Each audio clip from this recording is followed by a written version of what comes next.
O que às vezes a gente encontra, minha gente, que nós vamos vivendo de um jeito tão errado, que muitas vezes nós não vamos sabendo nem mais por que a gente agiu daquele jeito ou de outro. Não é verdade? A falta de autoconhecimento é uma coisa muito triste. Porque quando a gente não se conhece, a gente também não se corrige. Se você tem uma dificuldade de autoconhecer-se, você também vai ter uma dificuldade de se corrigir naquilo que você precisa. Porque como é que você vai identificar o defeito, se você não conhece? Se você passa por cima deles o tempo todo e você não coloca a atenção no defeito que tem. O autoconhecimento, ele nos equilibra, ele nos mostra o que a gente é e ele vai também nos dando um instrumental para a gente poder começar a lidar com a gente mesmo.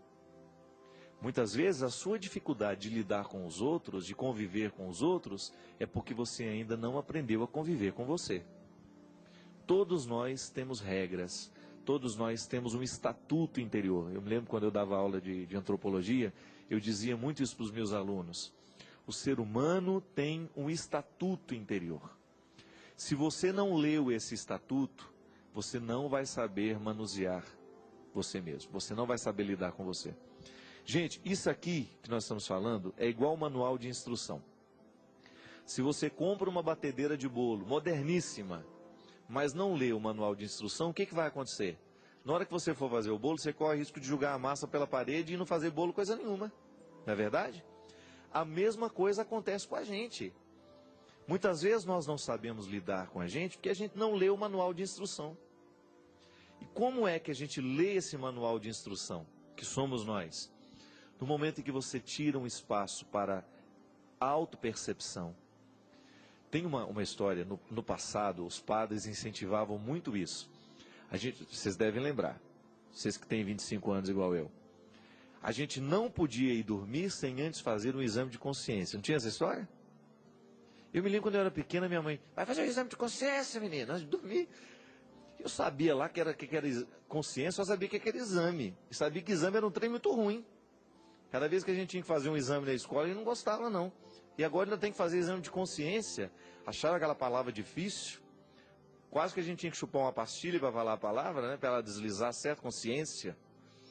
E aí falar essa palavra já era difícil e entendê-la muito mais. Até o dia em que minha mãe ensinou que a consciência, ela usou um termo muito simples, é uma voz de Deus dentro de nós, nos dizendo o que é certo e o que é errado. Ler o manual de instrução que é você, que você tem, também significa isso. De você nunca ir dormir sem ter pensado nas atitudes, sobre todas aquelas que foram mais relevantes. Também não vai ficar, como é que eu bati o portão da casa? Não, não é isso também não.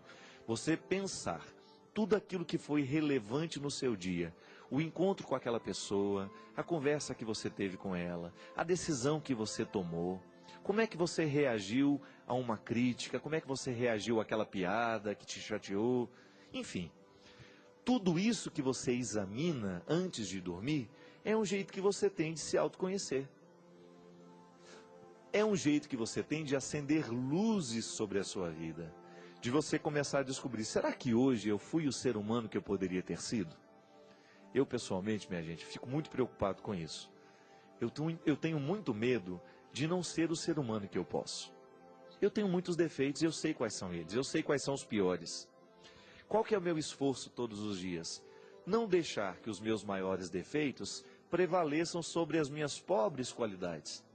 É um esforço. Porque as minhas qualidades são muito pobres perto dos meus defeitos. Mas onde é que está o meu autoconhecimento? Em não deixar que os meus defeitos falem mais alto que as minhas qualidades. Como é que eu vou viver para fazer com que esses defeitos não sejam prevalentes? Que eles não prevaleçam sobre as minhas qualidades? No momento em que eu vou fazer o meu exame de consciência, a minha autoanálise, enfim, dê o nome que você quiser. Se eu percebi que hoje eu fui agressivo demais, se hoje eu fui mal educado, eu vou colocar a minha atenção para que amanhã, quando eu viver uma situação semelhante, eu não haja da mesma forma como agi hoje. Aí sim você está lendo o seu manual de instruções. Porque você começa a lidar com você. Como é que você vai neutralizar a sua raiva? Meu Deus, padre, eu não posso nem olhar para a cara daquela criatura. Eu também tenho gente assim. nunca me fez nada. Mas eu olho para aquela criatura e eu tenho um mal-estar. O que eu vou fazer? Vou fingir que não sinto? Não, só que eu vou assumir isso para mim e vou fazer um exercício. Já que ela me provoca mal-estar, eu não vou permitir que esse mal-estar prevaleça. Então eu vou fazer o meu esforço para chegar próximo, para ver que ela não é esse bicho de 7 cabeças que eu acho que ela é. Vou começar a tratá-la com simplicidade, com espontaneidade, e assim aquele bicho de 7 cabeças que eu acho que é o outro vai por terra.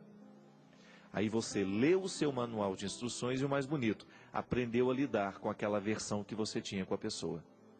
Gente, ter aversão pelas pessoas não é problema, isso é natural. Martin Buber dizia, de maneira muito bonita, um filósofo personalista, ele dizia assim: cada vez que nós nos encontramos com uma pessoa, nós construímos uma terceira. Essa terceira pessoa chama-se nós.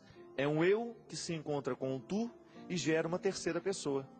O que faz a gente gostar do outro é o nós que a gente cria cada vez que a gente se encontra com ela. É o que derrama de mim e o que derrama dela, formando essa terceira pessoa. Por isso que tem gente que é tão agradável você ficar do lado dela. É porque, na verdade, você derrama com ela o que você tem de melhor. Isso chama-se simpatia. Não é que é a simpatia de colocar um troço todo babado na cabeça do menino para ele parar de soluçar, não, viu? Simpatia de ser simpático, de criar empatia. Vocês faziam isso também, esse negócio? Cuspia no negócio de cobertor e colocava na testa para parar de soluçar? Nunca vi um trem dele. Nunca vi ciência para isso, mas em todos os casos fazia isso com a gente. A empatia é essa facilidade que a gente tem de querer o outro perto. Eu olho e gosto do que o outro me desperta no momento que ele me olha também. Quando eu tenho uma antipatia, isso é, não tenho a empatia, mas tenho o contrário, que é uma aversão, uma resistência, o que na verdade está acontecendo é que eu não estou gostando do nó que foi feito. Do encontro entre os dois laços, entre o eu e o tu, tem um nó que foi dado. Nós chamamos de nós. Eu, tu, nós. Não é verdade? Este nós que nasceu, a gente não gosta. Ah, não sei não, eu não gosto daquela pessoa não. O que você na verdade não gosta é o que ela faz derramar de você. Aí você quer se afastar dela porque você não gosta do que ela tira de você. Essas são as regras, minha gente. Essas são as regras que fazem com que a gente tenha a capacidade de conhecer a gente mesmo. Quando a gente começa a analisar essas coisas, a gente começa a prestar atenção nessas coisas, a gente começa a viver com mais qualidade. Hoje, por exemplo, amanhã, hoje, sei lá, você vai se encontrar com aquelas pessoas que lhe causam antipatia. Você já vai se lembrar. O que você não gosta naquela pessoa? É o que ela desperta em você. É o nós que nasce do encontro com ela. Mas isso pode ser modificado. Pode ser modificado porque à medida em que a gente se autoconhece, a gente se controla e a gente não permite que a gente derrame para ela o que a gente tem de pior. E quando eu não me derramo naquilo que eu tenho de pior, eu começo a gostar um pouquinho mais daquela pessoa. Eu começo a superar aquela antipatia natural e às vezes, se sou sincero, se sou honesto, eu vou caminhando até mesmo para tornar-me amigo daquela pessoa. Quantas pessoas que hoje você pode dizer são os meus melhores amigos e que naquele primeiro momento que você encontrou, você nem gostou de ver a cara dela? O meu diretor, China, vou contar agora. China não gostava de mim de jeito nenhum. E hoje é um grande amigo que eu tenho. É um irmão que me encontra e fala: padre, eu te amo, estou com saudade de você. Coisa bonita de você ouvir de um amigo que te ama, que sente saudade de você. Mas o nosso primeiro encontro, para eu gostei dele desde o início. Ele não gostou de mim. Ele não gostou de mim. Viveu um processo de antipatia que foi superado no momento em que ele teve a disposição de dar passos ao meu encontro e me conhecer. Não é verdade? Eu, pessoalmente, penso que às vezes nós perdemos tempo demais na vida com aquilo que a gente não sabe sobre o outro. Com aquilo que a gente imaginou e acha que é a verdade.